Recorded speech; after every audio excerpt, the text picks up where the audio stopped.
A good train wreck on Nick Ricada last night and my perspective. I was there for most of this stuff, and starting right off the bat, I'm friends with Ethan. I'm friends with Doug. I am not taking sides. I'm not joining clubs. I am not joining pro or anti anybody. But as you saw last night, these guys each have their own versions of what happened. And oddly enough, because I was there, I have my own version of what happened too. And since they got their say last night, and they got to air it for way too long, I'm going to go ahead and give you guys my perspective on what happened. And gosh, I don't know how long this is going to take. I didn't do an edit. I don't have places marked on where people are saying certain things. So I'm just kind of going to go through it until I'm just worn out, I guess. Anyways, hit that like, hit that share. I am not inviting Ethan or Doug or anybody, frankly, onto the stream. It's just going to be me, you, and the video and my commentary. And am I going to piss off Doug and Ethan? It's just my perspective. If they already gave theirs, so there's nobody's going to argue me out of my perspective. I remember what I remember. If I misremember some stuff, such is life. They both obviously misremembered stuff as well. I love them both. I wish them both well. I wish them both great success, and nothing I could do to stop them from having great success anyways. They're both far more successful than I am. But I have my own perspective. So let's see what's up. Alita Aaron Alfecci says, "Oh boy." Aaron Louvier, Alfonso Prouty, Andrew J. Wow, all those A's. Alita, Aaron, Alfonso, and Andrew were the first 5 in line. The A's came first once again. Xgal, what's up? Cupstone, Rodwell Stevens, Ultra 6.5. Dennis, Jack, Justin, etc., etc. I can't keep doing this. All right, it should be interesting. Well, will this make auctions more popular? I don't know. Good question. It's a good question. Again, hit that like, hit that share, hit that. Wow, I already have more people than were watching cross-examinations, and I just launched this stream. Jax's mic has actually been a class act, so kudos. Yeah, I've been trying to keep... Look, I agree with Doug in the sense that this all should have been kept offline. I know Ethan thinks sunshine is the best disinfectant, and that we should air all of this dirty laundry out in public, and I think he's abjectly wrong about that. So, I mean, just right out the gate there, that fundamental difference, I'm gonna put one on the board for Doug. But we'll see. Yeah, Dennis, I just ended cross-examinations. Man alive. Maybe I should call my next cross-examinations EVS versus Doug. Oh man, the contrast on my screen is killing me. Whatever. Alright, so let me transition this. Oh, look at that. It is the Nick Ricada stream from last night. And I'm going to go in, and I know this part is, this part doesn't have anything to do with Doug, but Ethan's just kind of going through how this all started with Kron. Gosh, I don't know. Maybe I shouldn't bother with that part. I just disagree with... let's see what he said. What I think happened is what happens. Gatekeeping. Gatekeeping is at the center of all of this. The idea that, gatekeeping and purity tests, exactly what, I think people talk about happened to Gamergate. Somebody got the idea that what Comicsgate needed to do, or what they would do to participate. Everybody wants to participate. Everybody wants to do something. And not everybody can do a comic book, but people feel passionately about Comicsgate and want to do something. Somebody got the idea, somebody pretty high up in Comicsgate got the idea that what they want to do is create a website. Edwin. And this website would basically monitor okay, and give you all of the information, the stats, everything that you need to know about the creators involved, how much money the book has made, all of the Comicsgate books that are currently crowdfunding or have just finished crowdfunding. You could Fantastic go to one idea. place, one-stop shopping, and then just get a look at everything that was Comicsgate. This was on Nick Rekieta, David. Right. Now, when I heard this idea, I said, that's a terrible idea. I don't remember him ever saying that. Maybe he said it in private to somebody else. But he's talking about IndieCron. And let me just go to my... Actually, let me do it on here.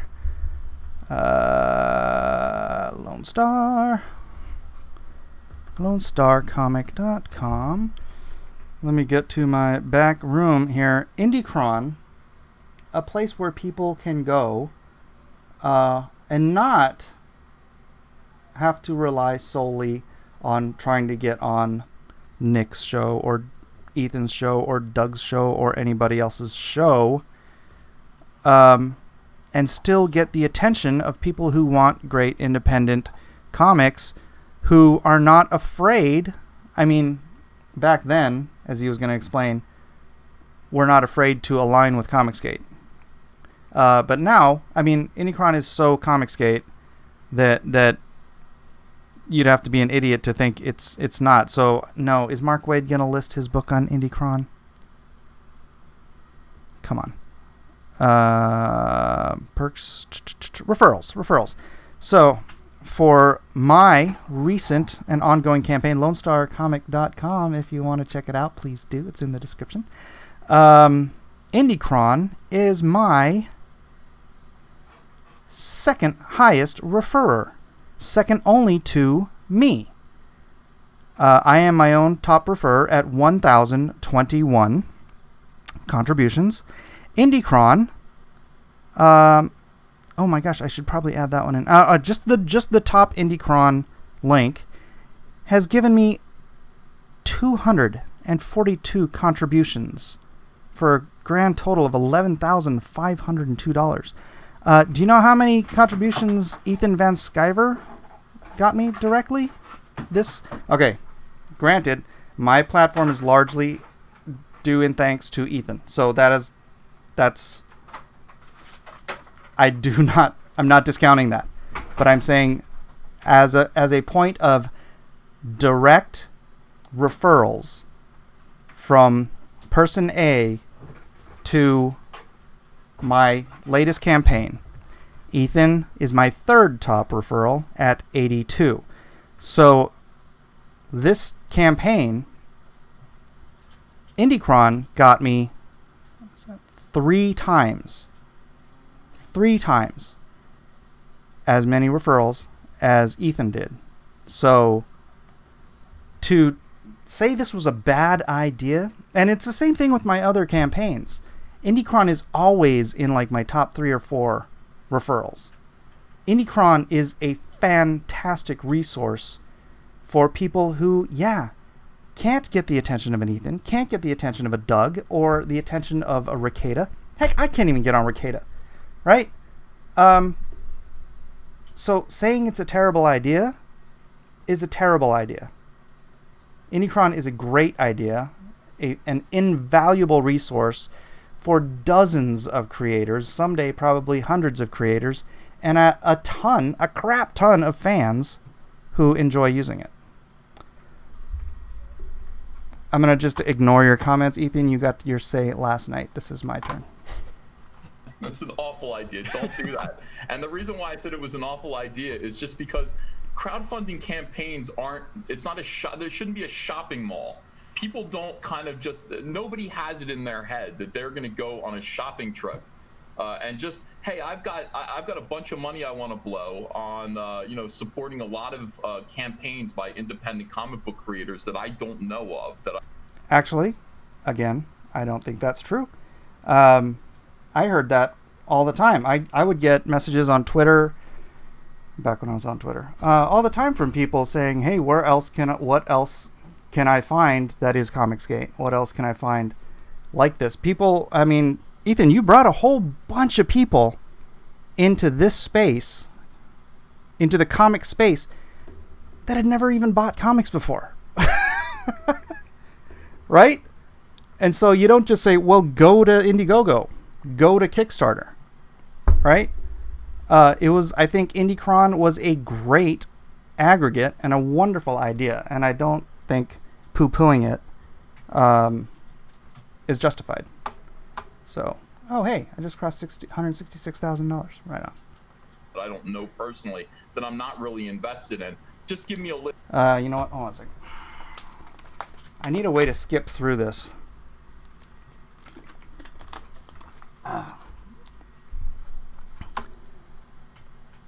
Okay, you want?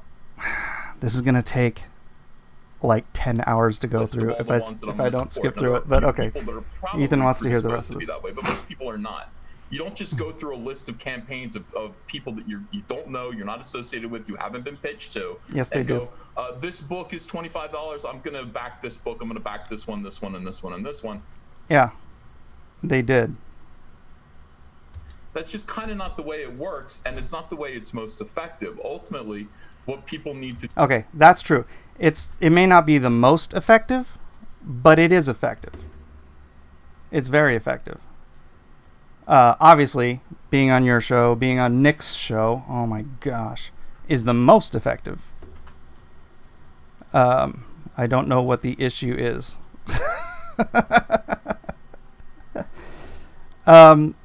Ethan was just saying IndieCron was a bad idea, and IndieCron was a brilliant idea. To do if they want to have a successful crowdfund is you need to make a marketing strategy. You need to be out there, pounding the pavement. Now, the reason why it's work, you have to let people know. It's like running for office. You have to let people know every single day about your campaign and find new ways to do it. I 100% agree with that. I'm just saying it's not everything. It is a and I've been saying this for ever. I mean, before I even came into the whole Comicsgate thing, the whole marketing strategy, what we do, we didn't make up influencer marketing. Influencer marketing is something I had been looking into the year prior to Comicsgate ever coming on my radar. It wasn't something that I was prepared to do myself, right? But I knew that influencer marketing was part of a general kickstarting campaign back when I was going to do Kickstarter. That's just part of a marketing strategy. What's happened primarily in Comicsgate is people just eschew all the other marketing and focus 100% on the influencer marketing as if that is all anyone ever needs. And I mean, obviously, we're doing very, very well with it. So it is successful, right? But why leave any money on the table, right? Why wouldn't you do Facebook advertising? I do. Why wouldn't you use a site like IndieCron? Obviously, it's my top referrer after myself. Scott Kurtz did not invent this model. No, influencer marketing. I mean, geez Louise, I've been studying like doing Amazon marketing and whatnot before this Comicsgate thing was a thing. I was looking into putting products up on Amazon, and one of the key ways that people did that was through influencer marketing. You're not reinventing the wheel, Ethan. You're just the loudest voice in a particular niche of the influencer market, right? Influencer marketing is as old as YouTube, practically. I have a new campaign up. I want to be on Nick Ricada's show to talk about it, to reach your audience. I want to bounce around. Jeez, did you see that? Freaking when Doug went on Nick's show, he was on for like an hour and made $25,000. Wow. Nick, if you're watching, please let me on your show. I want to be on my show every single day. I want to be on everybody's show and just let as many people as possible know in new and creative ways. Yeah, it is not easy. It's not work, and there's no substitute for that, including a website. It is also impossible for everyone to get on your show, for everyone to get on Nick's show, for everyone to get on anyone's show, except for John Malin. John Malin lets anybody on his show, but it's impossible. You can't. if you're a young, if you're a new person to this field, you can't count on anyone else. You can't count on getting on anybody else's show. Anyone's. So, yeah, you either build that up yourself, or you take advantage of the other marketing strategies that are proven strategies. And IndieCron at this point is a proven strategy. No, I don't think you can just put your book on IndieCron and think you'll be successful. But you don't just leave money on the table. If it weren't for IndieCron, I would be $11,502 less in my campaign. I do not sneeze at that at all. At all. And does everyone have to build their own platforms? Well, if you're using this as your only means of marketing, then absolutely yes, you're right. But I mean, gosh, there's just people who are great creatives who could never do this, right? Where does that leave them? Jay Lee won't even get on a podcast, like, for anything. Ed McGuinness won't come on the air. Ed's like my best friend, and he won't come on YouTube at all. He's like, no freaking way am I getting on YouTube. Where does that leave them? That leaves them with people having to carry their bags if all they're doing is this kind of marketing, right? So there have to be other avenues. Yes, Ethan, you are the king of crowdfunding. God bless you for it. But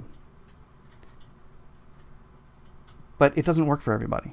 So if you want it to work for other people, or if you want to find other ways for other creatives to come into this space, there's got to be other ways. And IndieCron, I didn't want to turn this all into it being about IndieCron. I wanted to get to the part Ethan and Doug arguing. But I just got to take issue with this, trying to poo-poo the idea and the benefits of IndieCron. IndieCron has brought in hundreds of thousands of dollars to dozens of creators. And you just say, oh, well, that's a bad idea. It's not a bad idea. So let's skip past this. I don't want to talk about IndieCron all day. Yeah. They're like a different... I mean, I feel like they should say these are just books endorsed by War Campaign. No, I don't even want to talk about War Campaign. Can get pulled. All of them. If it's comics, and I was like, okay. Yeah. That was a weird debate because I publicly apologized to him for embarrassing him, which I think was the right thing to do. I don't apologize to too many people, but I think this was about me. Comicsgate, like, in order, we want to keep Comicsgate non-controversial as possible. And yelled at him. Can't do it. You know, it's like those people destroy and burn down homes and destroy lives. I'm not going to do that. So I'm like, keep all that stuff to yourself, please. That's not what Comicsgate is. I mean, we have gay fans, and if we want to turn off our gay fans, that's a quick way to do it. So, not the most. Right. I gotta get to the beginning of this. Up around the corner. That's a lot of the problem.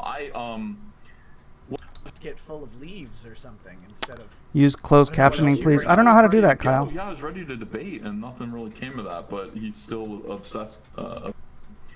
What happened with Doug? I gotta say, I'm not entirely sure. Every time I think I settled this, there's something else that pops up around the corner that just makes it worse. Let's see, how did it start? I mean, initially it started because Mike S. Miller, I guess the conflict started. because Mike S. Miller posted something on Pride Month. He said, "Pride is a sin, hashtag Pride Month." And I was like, oh, Mike. These guys, we've got some evangelical Christians, and I love them, but they want to go to war with the LGBTQ community, and we can't. We'll lose that war. You know, I don't want to fight with the entire gay community. I want to fight with SJWs. That's something that we can win. But I mean, if you want to fight the Rainbow Coalition, I can't do it. You know, it's like those people destroy and burn down homes and destroy lives. I'm not going to do that. So I'm like, keep all that stuff to yourself, please. That's not what Comicsgate is. I mean, that I don't know. I'm not afraid of that.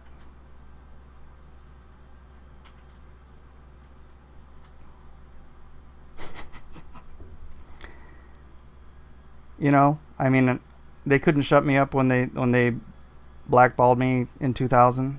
Now DC could tell me as an employee, "Hey, you can't say that stuff on our message boards." That's 100% kosher because it's their property. It's like, "Hey man, don't come to my house and piss on my rug." That I totally understand. But I'm not going to ever stop being me. They shut you up, I replatformed you. Oh, they didn't shut me up, though. They didn't shut me up.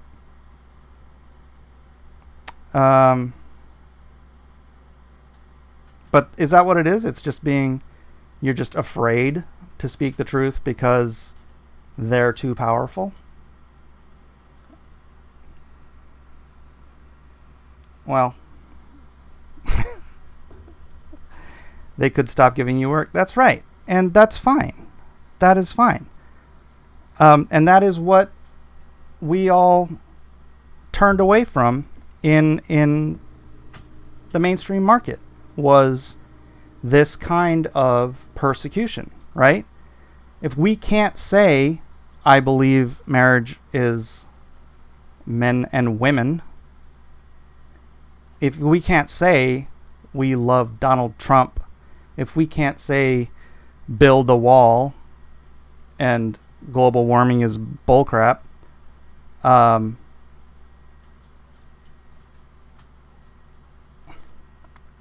don't know. I can't live like that. I could never live like that. I could never, you know. And if that's what you have to do, you have to shove it back in your pants, because first of all, they did it at DC. They did it to me, and they did it to you, Ethan. And now you want us to follow the same rules because we're out here in the wide, wild west. Whatever. People says, then you can't ever complain about any SJW talk. I don't know. Give me an example. Give me an example.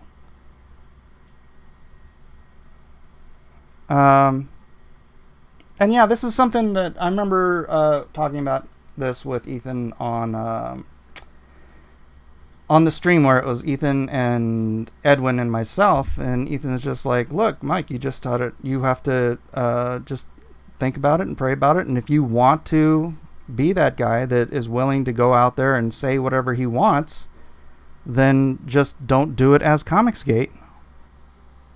And at the moment, I was like, "Well, Ethan, you don't get to decide who is and who is not Comicsgate." But ultimately, I don't know. If Ethan decides who and who is not Comicsgate, then I have thought and prayed about it, and I am not going to shut up. So, according to Ethan's definition of Comicsgate, I am certainly not Comicsgate. And according to my definition of Comicsgate, which is Comicsgate is a fandom, and I am not a fan, then I'm not Comicsgate. So, it should make both of us happy that I say I'm not Comicsgate. We have gay fans, and if we want to turn off our gay fans, That's a quick way to do it. So not the most popular thing I've ever done. I said Comicsgate doesn't feel the way. It doesn't feel like this. And then I got Mike. Well, let's be specific. You said that my beliefs were divisive, and what was the other word? I forget. People circus for £2. Good morning. Good manners cost nothing. True.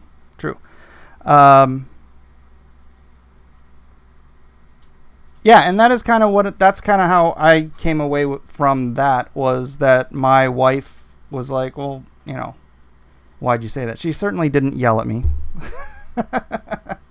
She's just like, why'd you do that? And that is why I ultimately did apologize, because it's not outreach, right? But I don't know. I think Ethan tends to well, as we all do, when we tell our side of the story, we make ourselves out to be the good guy. Personally, and yelled at him. I said, stop it. Stop trolling. Do not troll the gays. Do not troll the gays, Mike. Yeah, that's not what happened, Ethan. You went on Twitter. You never spoke to me. You went on Twitter and you threatened me. And you called me all kinds of names. And it's probably still on Twitter if you haven't deleted them. And you insulted, whether you intended to or not, every single person that believes what I do. And that's a majority of Comicsgate. So, yeah, there was no personal conversation. There was just you bringing up a 5-day-old tweet and just insulting the crap out of me on Twitter. I think it was like 4 or 5 tweets in a row, just lambasting me. So no, it wasn't. I called Mike up and yelled at him. You don't want to do that right now. We want to keep Comicsgate in order. We want to keep Comicsgate non-controversial as possible, so that we can all keep making money. This is all about you doing Lone Star number 3 and making another $200,000. It's not about fighting people who we shouldn't be fighting with. Really, it's comics. Yeah, and that's the other thing. It's like money isn't the first thing for me. God is the first thing for me. And I know I got a lot of pushback from people freaking out that I said God came first in my life. I'm like, that's what it means to be a Christian. That's what it means to be a believer in God, is putting God first. It doesn't mean put your business first. It doesn't mean put your customer first. It doesn't mean put money first. It means put God first. Period. There's no ways around that. Charlie's Lender for £2. You and EVS brought me to CG. Mike, please come back. Well, I don't fit. I'm a square peg in a round hole, Charlie's. So he kind of agreed. I publicly apologized to him for embarrassing him, which I think was the right thing to do. I don't apologize to too many people, but I apologized to Mike for that. In the meantime, I guess what happened was Doug took Mike aside. Mike apologized too. And Doug took Mike aside and screamed at him and said, "We've been silenced for years. Christians are silenced in this business, and I don't want us to be silenced anymore." And Comicsgate, and he posted this. Comicsgate is a rainbow coalition of SJWs. Yeah, I tried to talk to Doug about doing that. That is not. First of all, he didn't scream at me. He obviously vigorously disagreed with me about me apologizing. But Doug was not. I kept trying to tell Doug, it's like, dude, Comicsgate is good people. There's just a handful of Spurges, and Comicsgate is not War Campaign, and I don't know. Doug's a pretty obstinate fellow, so it's difficult to convince him of anything he doesn't already believe. But no, I don't. I'm not gonna. Whatever you guys want to say about Doug, go ahead. Oh, he screamed at you, to me. What? said he screamed at you to me. Maybe scream is just the wrong word. Maybe scream is just the wrong word, because scream, it's like, ah! Vigorously disagreed sounds like yelled at, but okay. Now, and I am no longer using the hashtag. Now, Are you kidding me? You need to go This is the to best part. bed, lady. Mike Jenkins, 199. Oh, I think I just had one of those not I'm having a farts. chat here. What? it was comments. Yeah, this is going to take like 12 hours if I do it like this. I just kind of want to get Sometimes at night, to... and I'm like, this is a bad plan. Where does Doug come in? Yeah. Those pictures are All right. So welcome to the show. So Ethan and I are kind of talking through his perspective. It's someone saying on my show. I thought some of what Ethan said was BS, but I also don't think it's right for me to come on and ambush someone or something. I think it's better for us to have some fun. So I'll tell the truth, but I'll be. I just don't want to. I think, because here's what I see in general is I see, from my perspective, I see a rift growing in a place where I see a ton of potential. Yeah. And that potential is making good things and selling them to people who want to buy them. And I know all three of us believe in that really heavily. Mayor McCheese says, And so, send Gary like, to the when fan I- edition for when I $2. see kind of the tension going on, and then people, like what Ethan's saying, people asking for refunds, and I know people have done the same thing. Oh, we're going to do the Choose- refund thing. Yeah.